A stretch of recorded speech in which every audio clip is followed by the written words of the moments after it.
नमस्कार दोस्तों, आप देख रहे STM न्यूज़ और मैं आपके साथ मोहम्मद फैद आलम। इस वक्त की बड़ी खबर गुजरात से, जहां दिल्ली के मुख्यमंत्री केजरीवाल गुजरात के व्यापारियों के साथ एक कार्यक्रम करते हुए। लाइव देखें वीडियो में। मुझे बताया गया था कि गुजरात में इतना डरा के रखा हुआ है व्यापारियों को, इतना डरा के रखा हुआ उद्योगपतियों को कि अगर आप कोई टाउन हॉल करेंगे तो कोई हिम्मत नहीं करेगा आने की। एक बार ये लगभग साल भर पहले मेरे को सूरत की एक एसोसिएशन ने बुलाया। सब कुछ फाइनल था, उन्होंने हॉल भी बुक कर लिया, सब कुछ हो गया। लेकिन जिस दिन मुझे जाना था उसके एक दिन पहले मेरे पास मैसेज आया कि हमारे हॉल की बुकिंग भी कैंसिल करवा दी, हमें धमकी दी जा रही है। लेकिन आज इतनी भारी संख्या में आप सब लोग आए, मैं आपका तहे दिल से शुक्रिया अदा करना चाहता हूं।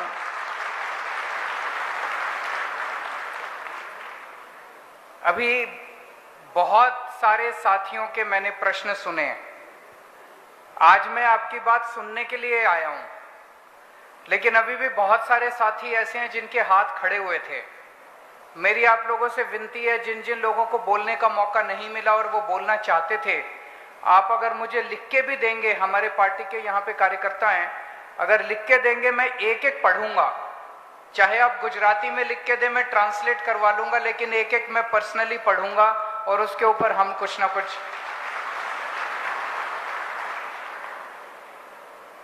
27 साल हो गए बीजेपी को गुजरात में।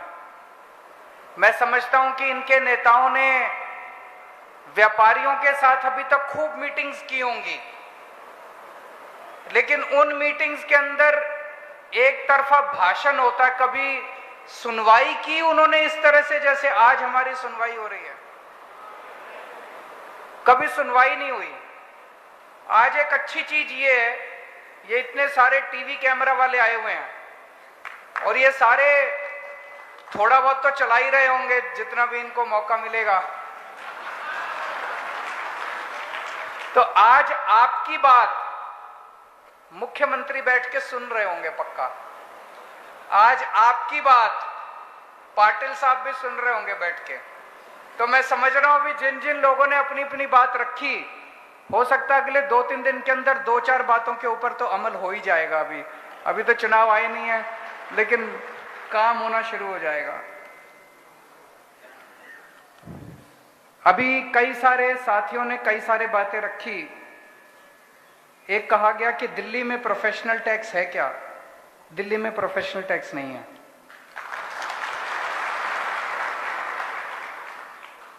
एक साथी हैं जिन्होंने भ्रष्टाचार के कई सारे इंसिडेंट्स बताए। 2.5% असेसमेंट के टाइम पे देना पड़ता है, रियल एस्टेट में बहुत सारा करप्शन है, उसके ऊपर अभी मैं चर्चा करूंगा। MSME के बहुत सारे साथी आए हुए हैं, उन्होंने बताया MSME मेरे हिसाब से हमारे देश की अर्थव्यवस्था की रीढ़ की हड्डी है। इसे जितना ज्यादा बढ़ाया जाएगा उतना ज्यादा देश आगे बढ़ेगा। लेकिन आज अनफॉर्चुनेटली बातें सारी पार्टियां करती हैं, भाषण सारी पार्टियां देती है, MSME का नाम सारे लेते हैं, लेकिन जब काम करने की बारी आती है तो सबसे ज्यादा निचोड़ा MSME के लोगों को जाता है। उनको सबसे ज्यादा दुखी करके रखा हुआ है सभी सरकारों ने। मैं बिल्कुल सहमत हूं। अभी यहां पे किसी ने बोला कि MSME को उसी तरह के बेनिफिट्स मिलने चाहिए जो एक्सपोर्ट इंसेंटिव्स के नाम पे एक्सपोर्ट सेक्टर को दिए जाते हैं। मैं पूरी तरह से आपसे सहमत हूं। GST जिस तरह से MSME सेक्टर के ऊपर GST बढ़ाया जा रहा है, GST के ऊपर अभी मैं विस्तार से चर्चा करना चाहता हूं। मैं पहले इनकम टैक्स में कमिश्नर की नौकरी करता था, तो थोड़ा टैक्स वैक्स ज्यादा आता है मेरे को इन लोगों से। एक साथी ने बताया कि सोलर के ऊपर पहले बोले कि सब्सिडी देंगे, फिर अब सब्सिडी दे नहीं रहे, काफी सारी कैपिटल लॉक्ड है, उसकी वजह से अब कह रहे एग्जिट कर जाओ। तो अब कैसे एग्जिट करे? जिसका पैसा फंस गया वो एग्जिट कैसे करेगा? MSME सेक्टर को बिजली सस्ती मिलनी चाहिए, बिल्कुल मिलनी चाहिए। हो सकता है क्या? बिल्कुल हो सकता है। मैं बताऊंगा कैसे हो सकता है। GST को बड़ा जटिल बना दिया इन लोगों ने। वहां पे एक साथी ने अच्छा सुझाव दिया, इसको मैं दिल्ली में जाके लागू करूंगा। उन्होंने कहा कि एक आम छोटा व्यापारी जीएसटी का कंप्लायंस की कॉस्ट इतनी ज्यादा है, अगर आप जीएसटी के सारे कानून को लागू करना चाहो तो इतनी चार्टर्ड अकाउंटेंट की फीस देनी पड़ती है, इतने टैक्स एक्सपर्ट्स की फीस देनी पड़ती है, आदमी कमाएगा कि उनकी फीस देगा। तो अगर सरकार कई सारे एक्सपर्ट्स को रख ले अपने पास और वो फ्री में एडवाइस देना चालू करे तो उससे काफी फायदा हो सकता है। एक अच्छा सुझाव आया। एक पता चला कि ट्यूबवेल के ऊपर अब 10,000 रुपए रजिस्ट्रेशन फीस कर रहे हैं। एपीएमसी को लेके, जीएसपीसी को लेके कई सारे सुझाव आए। सबसे पहले जीएसटी की बात करते हैं। कौटिल्य जो है, जिसने अर्थशास्त्र किताब लिखी थी, उन्होंने एक बड़ी अच्छी बात लिखी थी अपनी किताब में कि टैक्स इस तरह से लिया जाना चाहिए। एक राजा को अपनी जनता से ऐसे टैक्स लेना चाहिए कि उसे पता भी ना चले कि टैक्स ले लिया। जैसे एक मधुमक्खी अपने छत्ते से शहद निकालती है, उसे पता भी नहीं चलता शहद निकल गया। जैसे एक मधुमक्खी अपने छत्ते से शहद निकालती है, उसी तरह से टैक्स लिया जाना चाहिए। जीएसटी इतना कॉम्प्लिकेटेड है, इतना कॉम्प्लिकेटेड है, इतना कॉम्प्लिकेटेड है। मैं कई मेरे दोस्तों को जानता हूं, छोटे छोटे व्यापारियों को, जिनका जीएसटी की वजह से धंधा बंद हो गया, क्योंकि वो जीएसटी नहीं कर पा रहे, तो धंधा ही बंद कर दिया उन लोगों ने। ऐसे टैक्स सिस्टम का क्या फायदा जो धंधा ही बंद कर दे, जो व्यापारी बंद कर दे। हमें पूरे देश के अंदर ऐसा टैक्स सिस्टम की जरूरत है जो कि आसानी के साथ लोग, सबसे पहले क्या जरूरत है, टैक्स बाद में आता है, पहले अर्थव्यवस्था तो चले, व्यापार तो चले, इंडस्ट्री तो चले, रोजगार तो मिले लोगों को, दुकानें तो चले, उद्योग तो चले। उद्योग ही नहीं चलेंगे, इंडस्ट्री नहीं चलेगी, दुकानें ही नहीं चलेंगी और कहेंगे टैक्स दो पहले, टैक्स दो पहले। टैक्स कहां से देगा आदमी? ये जो पूरा जीएसटी बनाया गया, ये बहुत ज्यादा कॉम्प्लिकेटेड है। और बनाने के बाद ये जो यूनिफॉर्म पूरे देश के अंदर एक जैसी चीजों के ऊपर एक जैसा टैक्स, ये भी सही नहीं है। हमारे देश के अंदर गुजरात की अर्थव्यवस्था अलग है, देश की अलग है, इसकी अलग है, वहां पे अलग हो सकता है। एक चीज के ऊपर यहां टैक्स लगाना हो, वहां ना लगाना हो। मैं पर्सनली इस पूरे सिस्टम के पक्ष में नहीं हूं। ये पूरा का पूरा जो सिस्टम, इतना कॉम्प्लिकेटेड सिस्टम, इसको सिंप्लीफाई करने की जरूरत है ताकि व्यापारी और उद्योगपति आराम से टैक्स दे सकें। मैं आपको दिल्ली का उदाहरण देता हूं। एक माहौल यह बना दिया गया देश के अंदर कि व्यापारी चोर है। ऐसा माहौल बनाते हैं कि व्यापारी टैक्स नहीं देना चाहता, उद्योगपति टैक्स नहीं देना चाहता। व्यापारी ईमानदारी से टैक्स देना चाहता है। 99% लोग ईमानदारी से टैक्स देना चाहते हैं, ईमानदारी से अपना धंधा करना चाहते हैं। 99% लोग उद्योगपति अपना टैक्स देना चाहते हैं, ईमानदारी से देना चाहते हैं, लेकिन उन्हें देने का मौका नहीं दिया जाता। ऐसा जटिल बना दिया जाता है, फिर ले दे के सब सेटल करना पड़ता है। दिल्ली में जब हमारी सरकार बनी पहली बार 2015 में, उस साल दिल्ली का टोटल रेवेन्यू सरकार का 30,000 करोड़ था। आज 7 साल के बाद दिल्ली का रेवेन्यू 75,000 करोड़ है। ये टैक्स तो व्यापारियों ने ही दिया और ये टैक्स तो उद्योगपतियों ने ही दिया, आप ही लोगों ने दिया हमें टैक्स। और हमने आने के बाद रेड राज बंद कर दिया, रेड मारनी बंद कर दी। मैंने सब इंस्पेक्टर, जितने हमारे जीएसटी फीएसटी के जितने इंस्पेक्टर थे, सबको बोल दिया कमरे के अंदर बैठो, कोई बाहर नहीं जाएगा। व्यापारियों के ऊपर भरोसा करना सीखो, व्यापारियों के ऊपर भरोसा करना सीखो, ईमानदारी से। मुझे याद है एक साल 17 या 18 की बात है, दिवाली का टाइम था। कुछ व्यापारी, मनीष सिसोदिया जी हमारे फाइनेंस मिनिस्टर हैं, कुछ व्यापारी मनीष सिसोदिया जी के पास आए, बोले जी वो आपके इंस्पेक्टर आजकल खुलेआम बाजार के अंदर घूम रहे हैं और लोगों से दिवाली इकट्ठी कर रहे हैं, दिवाली के नाम पे पैसा इकट्ठा कर रहे हैं। होता है ना, होता है कि नहीं होता है? दिवाली के नाम पे पैसा इकट्ठा कर रहे हैं। कोई और फाइनेंस मिनिस्टर होता तो वो इंस्पेक्टर्स को बुला के पूछता कितना इकट्ठा कर लिया, मेरा कहां है। मनीष सिसोदिया ईमानदार आदमी है, उसने अगले दिन फुल पेज ऐड निकाल दिया और उसके ऊपर व्हाट्सएप का अपना नंबर डाल दिया और उसने कहा कि अब अगर कोई इंस्पेक्टर आपसे लेने आए उसकी फोटो खींच के मेरे को व्हाट्सएप कर देना। सारे इंस्पेक्टर्स ने दिवाली इकट्ठी करनी बंद कर दी। हमारी ईमानदार सरकार थी, इसीलिए हम लोग ये कर पाए। तो दोस्तों, जीएसटी जो है, जो जिस तरह से जीएसटी देश के अंदर बढ़ाया जा रहा है, अभी थोड़े दिन पहले इन्होंने दही के ऊपर जीएसटी लगा दिया, छाछ के ऊपर जीएसटी लगा दिया, लस्सी के ऊपर जीएसटी लगा दिया, आटे, गेहूं, चावल के ऊपर जीएसटी लगा दिया। पता नहीं और क्या बचा है जिसके ऊपर जीएसटी, हवा के ऊपर जीएसटी लगाना और बाकी है। दिल्ली के अंदर हमने एक काम किया, भ्रष्टाचार खत्म किया सरकार के अंदर से। भ्रष्टाचार खत्म करने से इतना पैसा बचने लगा, इतना पैसा बचने लगा हमारे पास। जैसा मैं आपको एक उदाहरण देता हूं। सबसे पहला हमने, हमारा एक फ्लाईओवर है वजीरपुर का, उसके बाद इस तरह के कई उदाहरण हुए जो हमने फ्लाईओवर बनाना था, 325 करोड़ का बनना था। अक्सर देखा जाता है कि सरकारों के अंदर जब काम होता है, 325 करोड़ का काम होना होता है, तो वो बढ़ते बढ़ते बढ़ते 1,500 2,000 करोड़ तक का चला जाता है। एक साल में होना होता है, 7 साल 8 साल में चल रहा था। हमने वो फ्लाईओवर 225 करोड़ की बजाय 200 करोड़ के अंदर पूरा कर दिया। एक फ्लाईओवर में 125 करोड़ रुपए बचा लिए, क्योंकि हम पैसे नहीं खाते।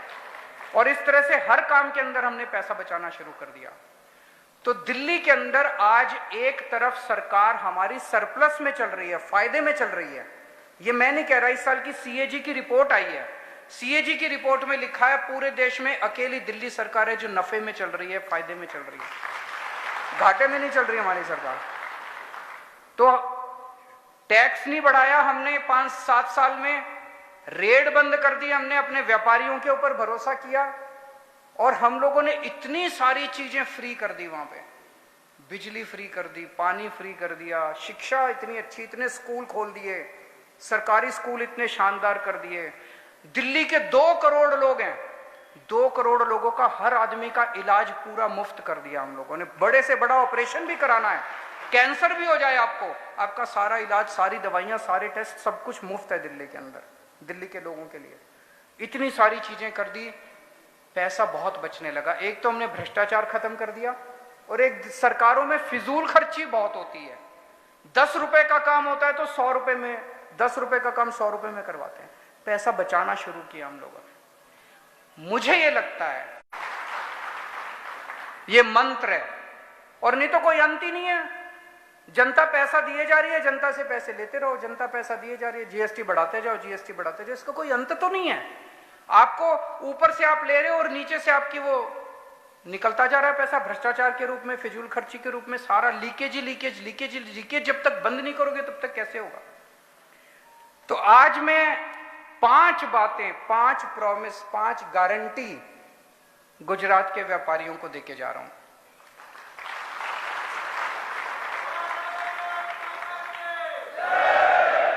पहली चीज, डर का माहौल खत्म करेंगे। अभी पूरा हर व्यापारी डरा हुआ है, हर उद्योगपति डरा हुआ है, ऐसा डर का माहौल है। डर का माहौल खत्म करेंगे। निडरता के साथ, शांति के साथ आप अपना अपना व्यापार करें। आप फलें फूलें, आप फलेंगे, आप फूलेंगे तो गुजरात की तरक्की होगी, देश की तरक्की होगी। तो सबसे पहले डर का माहौल खत्म करेंगे। दूसरी चीज, इज्जत देंगे। हर व्यापारी सबसे ज्यादा इज्जत का भूखा होता है, हर उद्योगपति सबसे ज्यादा इज्जत का भूखा होता है।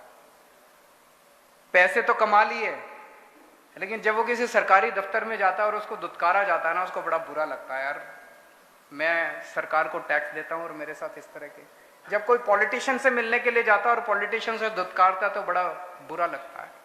इज्जत देंगे, व्यापारियों की इज्जत होगी। भ्रष्टाचार से मुक्ति देंगे। ये केवल आम आदमी पार्टी कर सकती है और इस देश में कोई नहीं कर सकता। भ्रष्टाचार से मुक्ति केवल हम दे सकते हैं, कट्टर ईमानदार लोग हैं, और ये इनको चुभ रहा है। आजकल खूब कीचड़ फेंक रहे हैं हमारे ऊपर, खूब कीचड़ फेंक रहे हैं। कभी सत्येंद्र जैन को गिरफ्तार करेंगे, अब मनीष सिसोदिया को। कीचड़ चिपक नहीं रहा हमारे ऊपर। जनता पता है ये लड़के बड़े ईमानदार हैं, कट्टर ईमानदार लोग हैं। दिल्ली में हमने भ्रष्टाचार, सरकार के अंदर भ्रष्टाचार लगभग खत्म कर दिया। हमने एक नया सिस्टम शुरू किया दिल्ली में, door step delivery of services. अब दिल्ली सरकार की 300 सेवाएं, 300 सेवाओं में तो सब कुछ ही आ गया। अगर आपको कोई लाइसेंस बनवाना है, कोई बिजली का नया कनेक्शन लेना है, कुछ भी काम दिल्ली सरकार से कराना है।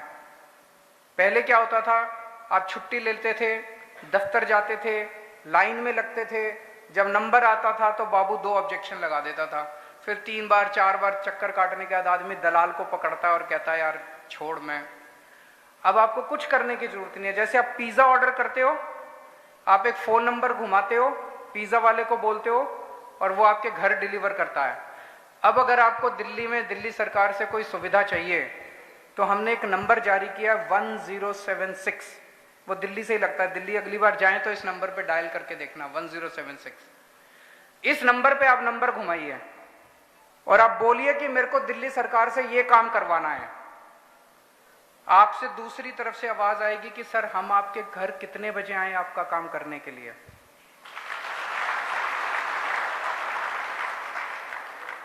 कभी सुना था कि सरकार आपसे टाइम मांगती है आपके काम करने के लिए? मान लीजिए आप कहते हैं कि मैं तो दफ्तर से लेट आता हूं, रात को 10 बजे आना। रात को 10 बजे दिल्ली सरकार का एक कर्मचारी आपके घर आपका काम करने के लिए आएगा। वो आके आपको बताएगा ये कागज चाहिए, अपने साथ एक फोटोकॉपी छोटी मशीन लेके आएगा, उस कागज की फोटोकॉपी लेके जाएगा, आपको रसीद दे जाएगा। 10 या 15 दिन के अंदर आपका बाय पोस्ट आपका काम, आपका राशन कार्ड या जो भी आपका बन के आपके घर आ जाएगा।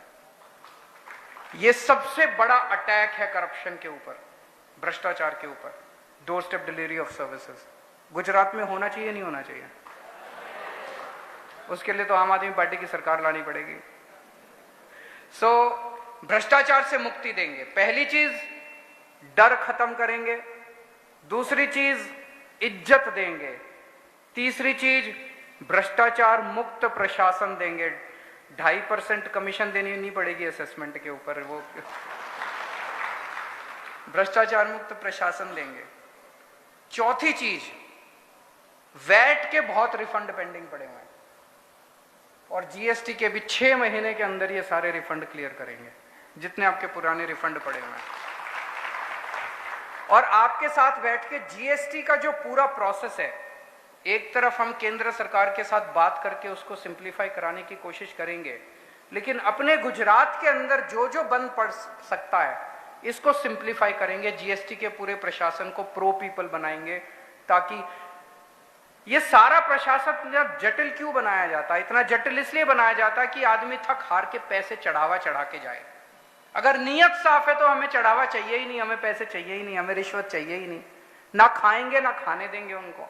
तो इसको पूरे सिस्टम को सिंप्लीफाई करेंगे। अभी बहुत सारी आप लोगों ने समस्याएं बताई, एपीएमसी की, जीएसपीसी की, 10,000 रजिस्ट्रेशन लेते हैं, बहुत सारी। और ये जितनी अभी बताई है इतनी नहीं है, अभी तो बहुत समस्याएं हैं। इसका तरीका ये है कि हम आपको पार्टनर बना के गुजरात के अंदर सरकार का पार्टनर बनाएंगे। एक ऐसी बॉडी बना देंगे सरकार के लेवल पे जिसमें हर सेक्टर से, एमएसएमई के हर सेक्टर से, बड़ी इंडस्ट्री, हर सेक्टर से कोई ना कोई प्रतिनिधि होगा। आपकी जो समस्याएं होंगी उस समस्याओं का समाधान आप बताओगे, सरकार उसको लागू करेगी। जितनी समस्याओं का समाधान आप बताओ, सब सरकार उसको लागू।